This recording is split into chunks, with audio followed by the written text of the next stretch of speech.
Hey, Cypher here, coming at you with another podcast. This time I wanted to talk about political correctness and its role in history. Not the history of political correctness or anything, but how historians have to deal with political correctness. You see, there's been a whole lot of stuff happening this year, especially in terms of people getting all uppity about particular things, so we have to be very much on caution with this kind of stuff.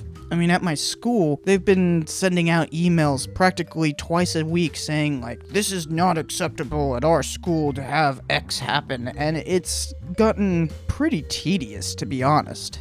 So something you have to be very wary of in history is the terminology that you're using. One of the classic examples is whether you use the term Indian or Native American. Now, classically, Native American is supposed to be the politically correct term to use, but you'll find that most tribe members actually don't use that term and actually try to avoid it. They prefer the term American Indian. I've actually heard one say that, at least our name is a testament to the stupidity of white folk. But if you look at the Pan American Indian League, they're specifically using the term Indian.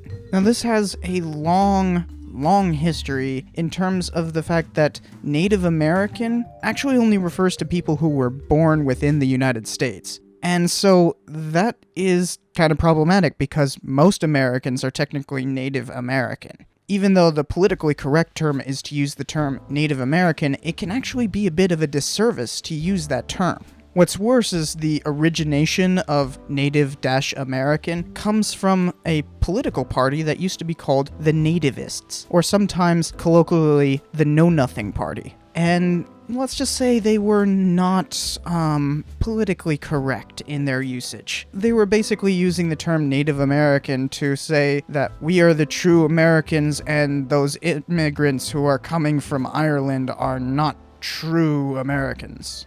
So you can understand why certain people wouldn't want to be associated with that term. And yet the politically correct thing is to use that. So you have to play this game between using PC words and what people prefer to be used.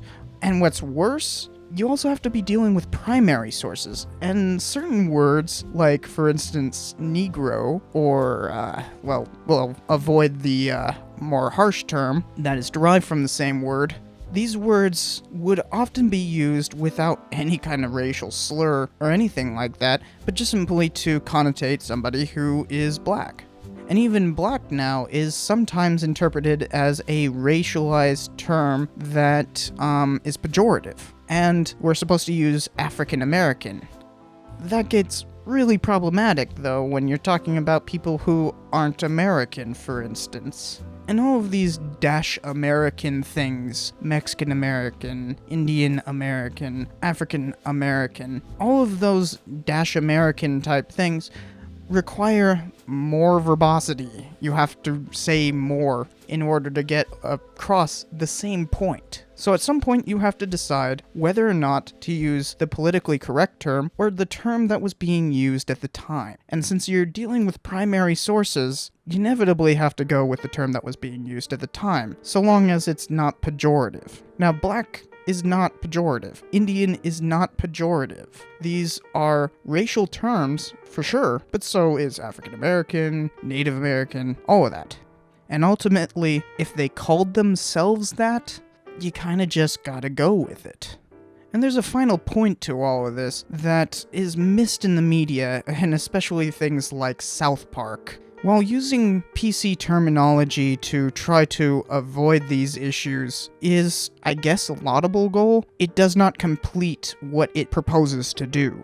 People are not ending racism by using these terms. In fact, they're actually avoiding the issue. There's a whole bunch of stuff within the English language that has actually pretty dark origins that, we don't want to acknowledge. For instance, you've heard of somebody being sold up the river, and that's actually referring to selling a slave further up the Mississippi River.